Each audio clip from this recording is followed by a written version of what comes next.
Assalamualaikum warahmatullahi wabarakatuh. Saya Diva Syafiul Hikmah dari kelas A1 akan menyelesaikan sebuah sampel kumpulan data pada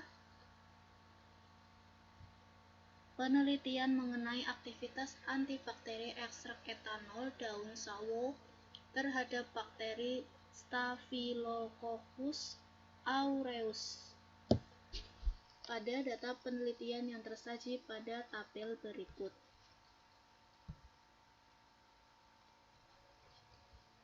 Terdapat diameter daya hambat mm dengan 10 kali replikasi. Ada 5 sampel yaitu 30%, 40%, 50%, 60%, dan 70%. Kemudian masuk ke SPSS. Dan sebelum itu, saya ingin menjelaskan apa yang harus dilakukan sebelum melakukan sebuah uji. Pertama, harus melakukan uji normalitas dan uji homogenitas. Kenapa? Karena untuk melihat sebaran data pada masing-masing kelompok terdistribusi normal. Kemudian, variabel terikatnya mempunyai kesamaan varian atau bersifat homogen. Maka, pada uji normalitas menggunakan Shapiro-Wilk. Pertama, melakukan uji normalitas dengan Shapiro-Wilk. Masuk ke variable view. Kemudian, isi pada name E1, 2, 3, 4, 5. Kemudian pada desimalnya 2, karena pada sampel terdapat 2 angka di belakang koma. Kemudian untuk labelnya, ekstrak etanol daun sawo 30%, 40%, 50%, 60%, dan 70%. Kemudian masuk ke data view-nya, masukkan data dari sampel, kemudian analyze, kemudian descriptive view statistik, explore. Pada explore, masukkan masing-masing ke dependent list.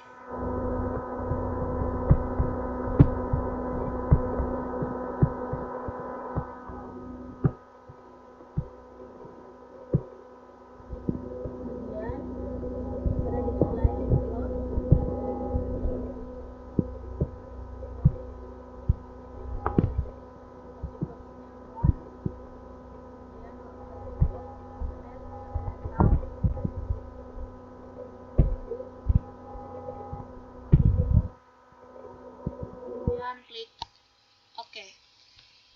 Setelah mengeklik OK, muncul output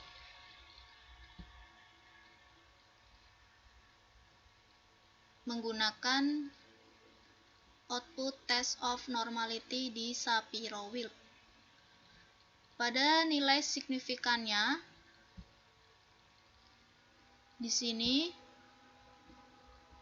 untuk 30% 0,374, 0,445 pada 40%, 50% 0,633, dan 60% 0,782, 70% 409. Maka pada tabel output Shapiro-Wilk diketahui beberapa jumlah sampel data untuk masing-masing ekstrak etanol pada daun sawo lebih dari 0,05. Data setiap diameter daya hambat terdistribusi normal. Kemudian melanjutkan ke uji homogenitas. masuk ke variable view-nya, kemudian pada name, kelompok, dan daya hambat.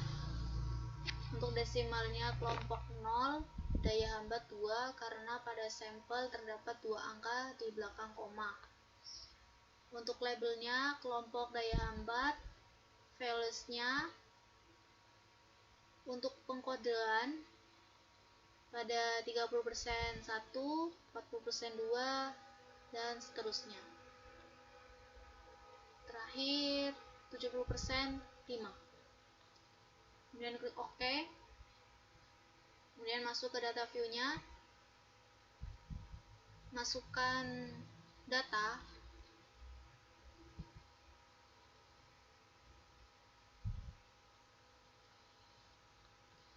Kemudian ke analyze. Kemudian deskriptif statistik explore. Kemudian pada dependent list daya hambat, kemudian faktor listnya kelompok, displaynya bot, kemudian statistik, deskriptif, dan confidence interval for mean 95%.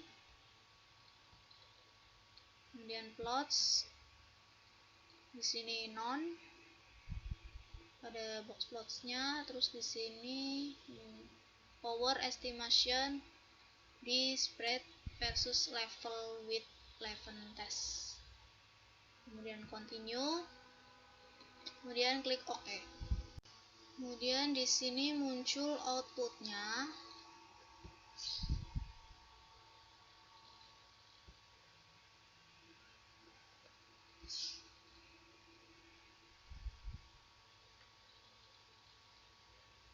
Dan menggunakan yang test of homogeneity of variance. Di sini pada based on mean di daya hambat, nilai signifikansinya 0,040.